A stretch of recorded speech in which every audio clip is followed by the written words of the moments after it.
Okay, now it's in full screen mode. Now you're seeing this other computer that I've got here. That's got this microphone here. It's just it's a Walmart microphone, and it works pretty well. I'm just kind of just gonna let it play. So it's recording on this one, so that way I get better audio and monitoring what my audio is doing and knowing, because when I record audio with the microphone, I'm not sure that it is actually recording. Like, it never seems to.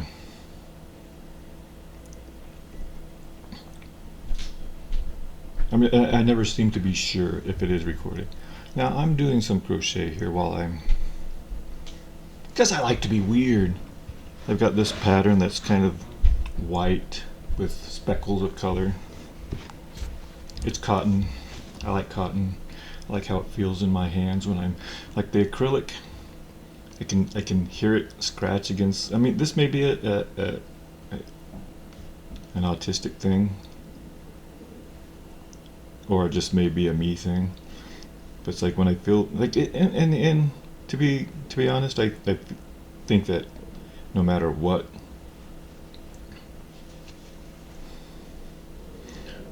kind of thread you're using, no matter what kind of material you're using, there's gonna be some scratchy, because this is a bamboo hook with cotton, and there's some scratchiness. Did I do that one too many times? I did. Okay. Simple pattern. I'm not going to go into detail about that, just with this one. Or maybe I will. I don't know. Like, got a V stitch and then a drop down. I call it drop down. It's actually a front post double crochet. So if you understand what that is, but that's the basic stitch. Front post double crochet, V stitch, front post double crochet, all the way down. Well, and then yeah, the V stitch is just a double crochet, single chain. Now I've done it wrong, like in some of these stitches. Like, I do the front post on the wrong stitch. The front post should be on the V stitch, on the previous V stitch. That's it. If I want to make sure it's turning out right, like it gets the right texture and it shows that V kind of pop pattern, like it pops out that, then I want to do it right. But like on this last row, it's kind of messed up because it wasn't front posting on the right post.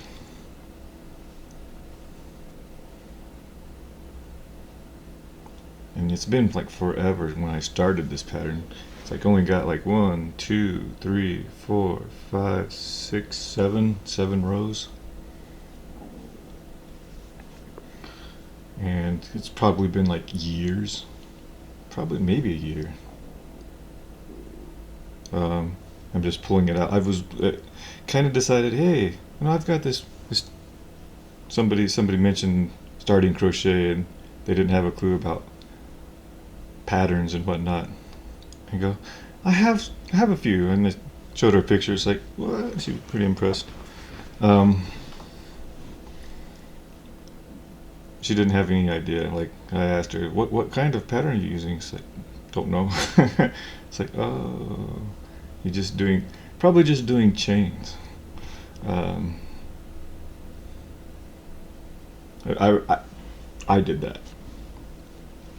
Just doing chains, and just had several. I probably have like 30 rows of just chaining, and not even single crochet. It was just chains. Looking, it's like when you look back on there, you go like, oh, that's that. Why? And I wasn't even using the right kind of holding pattern. I was like having one hand, and I was holding the pattern like this, and just going, trying to, just holding it wrong. It's like when you get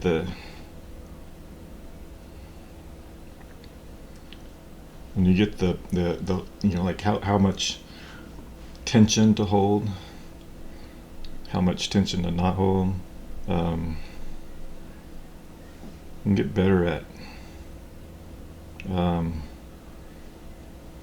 doing things in more consistency. Like it'll be like the same consistency throughout, and you have a feel of it. Like when, like that's the real experience level, is when you have, and you can know if it's the right tension. So I'm going off on my crochet. Didn't mean to go off on my crochet. I had a complete different idea of doing stuff when I started. I thought about, I want to start recording. Why am I going to start recording? Because I have a lot of things on my mind. Like, okay, I'm going to just jump right into it. Do you know who Finster is? Maybe I'll show a picture of who this individual is. And it's just like, I saw this thumbnail in my YouTube algorithm feed, suggestion feed. I think from watching some other YouTube creators, they call it like the For You page. Well, I guess that's more of a TikTok thing. But I guess it's like similar to the For You page. So there's this creator, Finster, showed up, and it just showed a picture. It says, I got banned from Twitch. It's like, okay, sad day, whatever. What did you do? Because there's been like a lot of people getting banned from doing, like, showing too much skin, flashing people, like maybe accidentally, maybe not. Maybe they planned the whole thing. Maybe not. It's like it's just you don't know just from watching. Like it could have been faked, could have been all staged. And with the level of staging these days, with the level of, like, just with TikToks and whatnot, it's like, you know, people are very aware of how to stage a look, how to stage a result. And so it's very rare that something happens accidentally. And so, anyways, going off, it's like this. Okay, and then I saw, like, there was like an interview or some other, like, something in the title, something in the caption, or something in the image. I don't know. Like they'll write like text in that thumbnail image, something in one of these made me go, there's a bit more to this story. Like, if you know who Finster is, you go like, oh yeah, I know what you're talking about.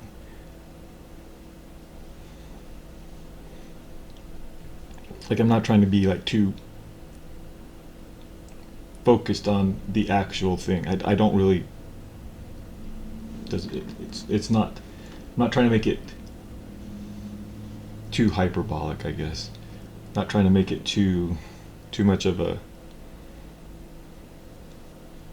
oh, you're this, or you. It's like, you know what I mean. If you know who Finster is, you go like, mm-hmm. If you don't know who Finster is, you're like, I'm curious now. I've got to go look up this. But I'm guessing this next part will probably reveal what I'm talking about. So,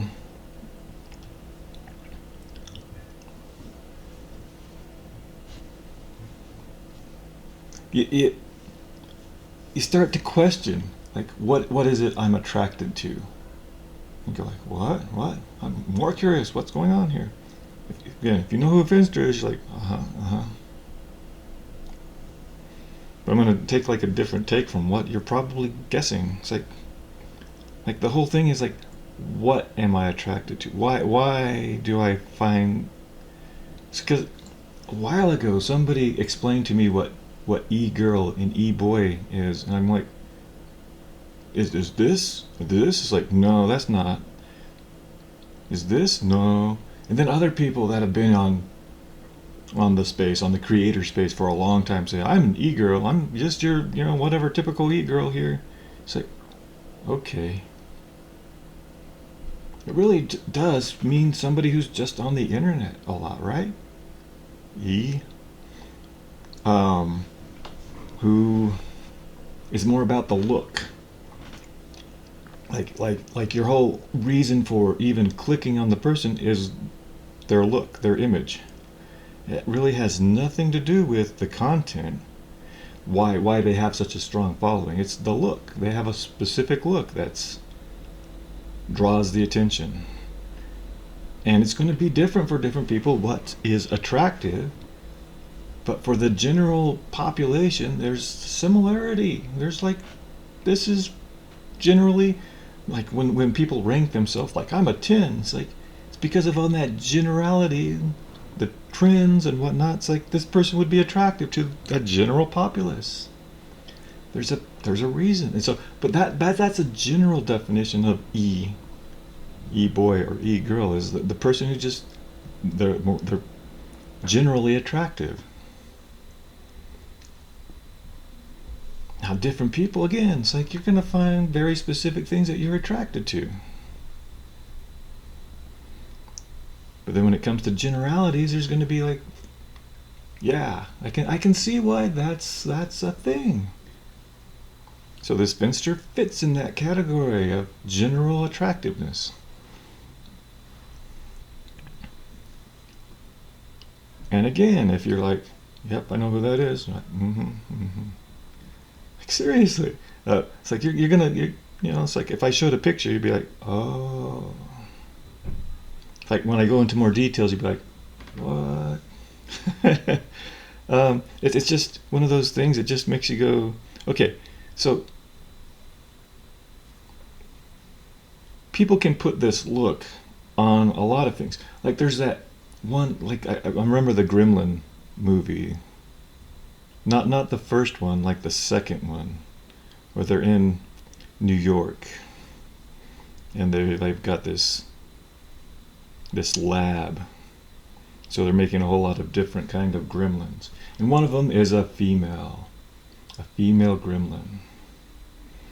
And it's just like, is this attractive? Like what about it? Like the makeup, the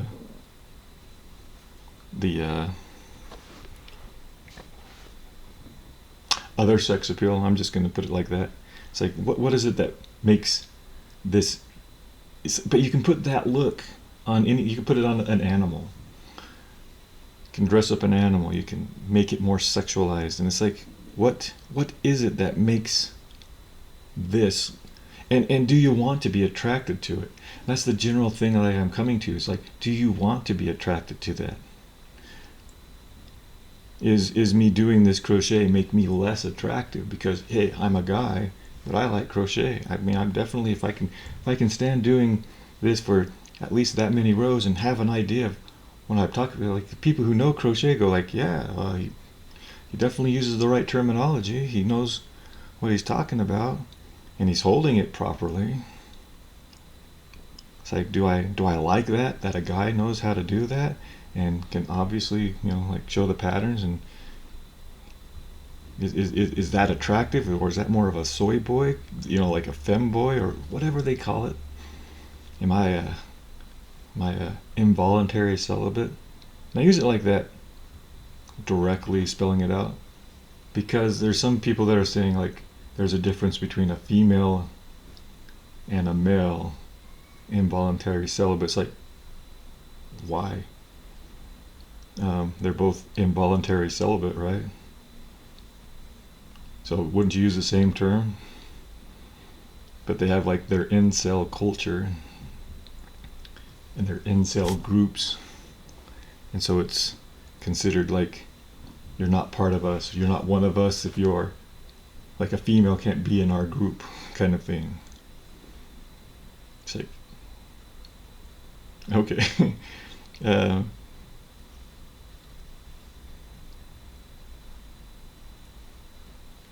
But but you know, focusing on that look,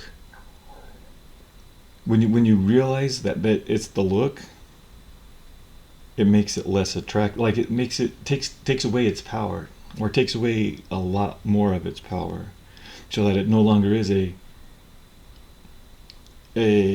something that, yeah, you puts it in mind so that you have more control over it, I guess is probably a better way to say it. I mean, at least for me, it's like knowing that I find this particular look attractive, you know, like, and it's like I could describe it in the longer hair, the makeup with the eye makeup, the face make it whatever it is that they're making more, whatever that particular coloring is. If it's too much coloring, it's like not too much. You can tell it's like, okay, like that's too much. And if it's just the right, where it kind of gives you an idea that maybe it's natural, but if you focus in, you're like, nope, it's makeup. There's makeup there. Like some girls give, and it's usually girls. But again, it's like this same look can be applied. See, like if men were to do this more often and have that look, and then have like this is the male version. There isn't a typical male version. It's usually done by females.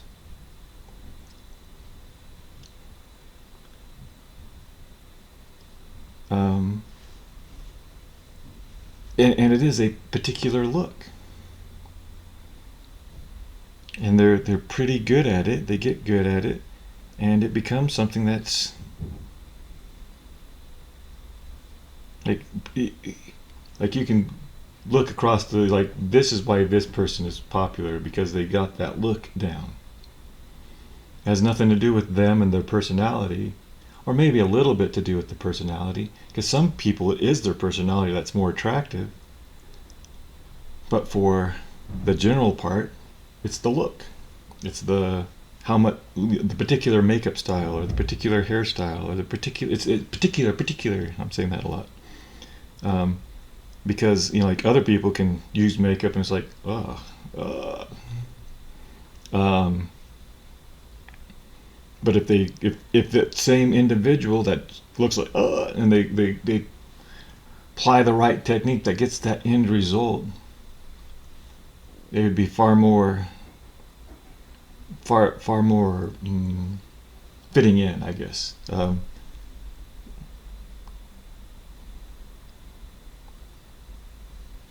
But I guess the main thing for the realization for me after watching something like when you actually dig into who Finster is and why that look is attractive, you go, wait, I don't want to be attracted to the look. I want to have like more conscientious, like why am I attracted to an individual? Why am I attracted to a, like, I don't, because you can put this same look on a child and you're like, I don't want to be attracted to children. Or at least, you know, like some people, a lot of people would probably think, no, I don't want to be attracted to children. But it's as well, it's like, you don't just, well, like me being, I turned 48 a couple days ago. 48. Do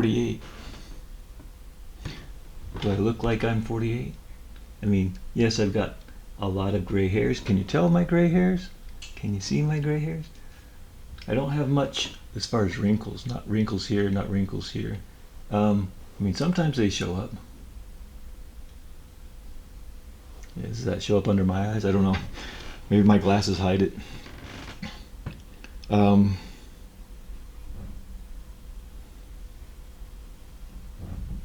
But it's like when I'm still finding myself attracted to really young people that have that look, I'm like, I want to be attracted to the actual individual. I want there to be like more substance than just looking, just what the look is, because it's not going to carry you very far. the look is going to be, it's going to be, you know, not to use that. I think it's dumb to think that, well, look doesn't last forever. You can apply makeup forever. Like even older people can put that makeup and get that look. It may be harder to achieve. Am I doing this one? Nope, did the wrong one. See, I'm not paying attention. I get on the wrong posts. Well, that post. That's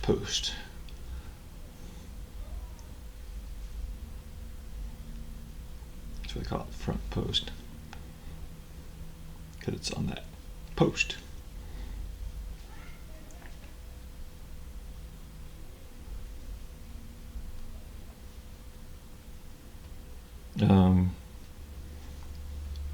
Saying like when you get older they have to do more filler, or they have to do more exercises, or they have to do more like Botox or any other cosmetic surgery to get that look, to achieve that look. It's a look. It's a look. When you realize that you don't care about the look, or it's yeah, like you want people to have a certain look, and then you go into their personality, or you go, I would rather, me personally, I find it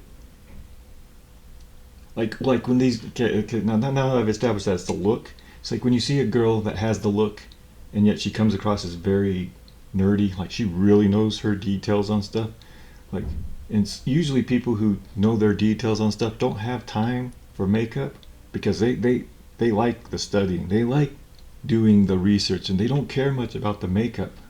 They don't care much about the look. They care a lot more about the details. And so when you see somebody who's put effort into their look, and then they talk, and they're talking like they're a very nerdy person, it's like kind of a disconnect. It's like, wait a minute, you're a very nerdy person. I can tell, I can hear it, I can catch it, I know it, and yet you look like you're somebody who pays a lot of, or puts a lot of time in your look. It's kind of a disconnect. There's some girls who are good at both. That they are good at the nerdy stuff. They know their stuff, and they also put a lot of effort in their look. But it's like, it's different when there's somebody, like some people who they pay somebody. They got to a certain level of acceptance, and now they're able to pay somebody to put that look on them. Like they don't do the look very well, but somebody else can do the look, and so it's like they're coming across like they're the highly attractive person, but they're talking like they're very nerdy, and so it's not the same, because people who put a lot of effort in their look know how to talk. They've done lots of practice with putting that look on, and then going out and interacting with people with that look, because that is a strong point of their personality. When these people who have put the look on, when they don't have that established personality that's attached to it, then it's like a disconnect. So I've been able to figure that out, and it's like, get rid of the look, and people will probably like you for the right reason, and like you for the content that you're providing, because that's what they're coming to you for. They're coming to you, if they're coming to you for your look, then they're after something different. And if you don't want them to be attracted to your look, then dress down. It's like, or take off the makeup, take off the look, you know, like, or appear like you're a nerdy person so that you actually attract the right people to you. But I'm looking at that and looking at myself going, I want to attract the right people to me. So I want to attract the people that would be like, I like the guy who's able to do crochet, who has a sort of intelligent kind of, maybe intelligent, I don't know. I get sidetracked a lot, that's for sure. But it's like, I want to attract the right people to me.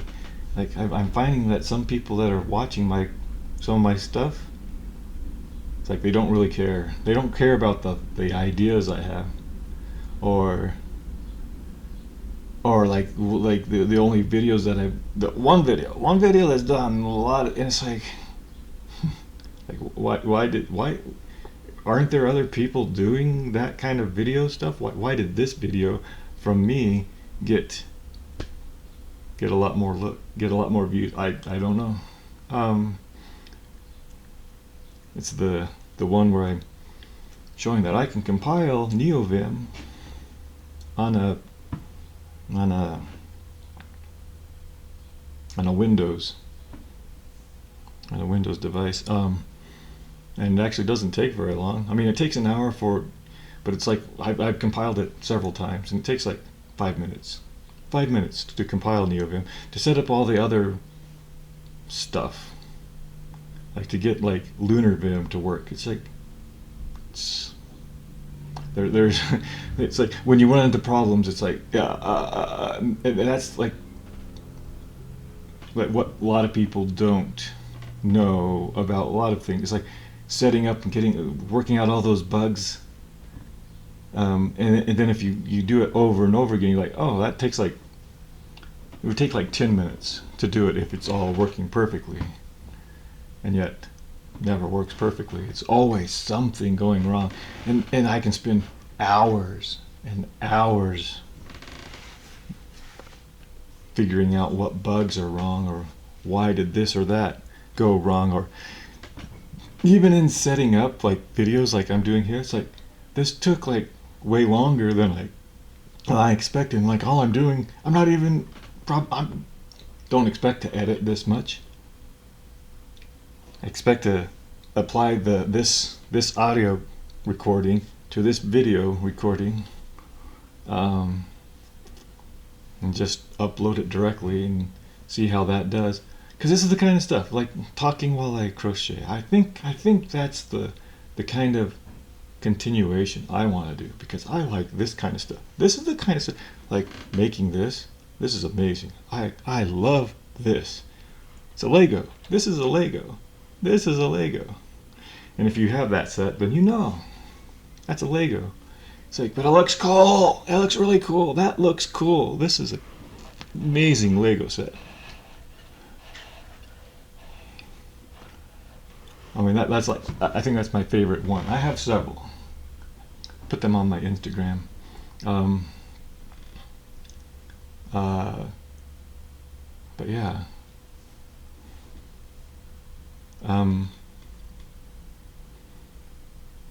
Making Legos. Doing the computer stuff. My problem with that is like all of the debugging things that I run into, and maybe people would like to see all the debugging, but you don't want to see hours and hours of footage of me doing that. Maybe some people do. It's like because that NeoVim, it took an hour. It was an hour recording when I uploaded, and why did it take an hour when it shouldn't? It shouldn't take an hour. And if I fast forward through all the things that take a longer, or making sure that this or that is working, or making sure I have it so down pat, then I go click, click, click. But then if you do that, then you're showing like what I'm finding with many that are like people who edit out their mistakes, or they'll be typing, and you'll type and you make a mistake and you'll backspace over. It's like you'll see that in people's videos, but like the videos that get more views are the ones that are highly edited, where they edit out all that stuff, or they have it so down pat by the time they're recording it that it's just like it's all perfect. It's like, do you like perfect videos? I guess people do. I don't. I prefer seeing people run into those problems, run into those errors, real time debugging. But if it has to be a personality also that's like enjoyable to watch them work through these things. Because if they're too this or that or whatever it is, then you're like, yeah, whatever. Blah, blah. And I'm sure people are doing that to me. It's like, it's okay, I don't care. Go blah on me, I don't care. I prefer being realistic. I prefer talking because this is therapeutic to me. I also want to be sure not to say things that I'm like going to be like, but that's in real life too. You're going to say things that are sketchy, and then you go like, wait a minute, I don't. That's not my point. That's not how I want to come across. It's like it's too late. You already came across that way. It's like, oh well. But that's kind of also, it's like, oh well. I think that's a huge thing of life. Oh well, if you do that, probably have more satisfaction with things that you do accomplish, because it's like you're not so fixated on the I made a mistake. Oh no. Yep. Like this whole roll. This is like, oh that part's good, but like I did so many. It wouldn't be on this end. No, it was on the other end. Yeah, the other. No, what? It was on the. Where did I start making the mistakes on that row? All the way at the beginning of this one.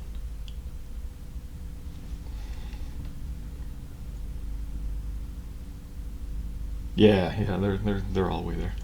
Anyway, it's like it still looks good. It still looks good, but it's like it gives it like when you can point out that that part there, that part there, yeah, there's a lot of mistakes in there. You can still make it look good. You can, and it's just like if I were to fixate on every error and try to go back and correct every time I make an error, it'd be like it'd never get done. It would never get done. Or when you see it perfect, it'd be like it's too perfect. I don't care about it anymore. But anyway, I'm gonna stop there for now because it's getting late.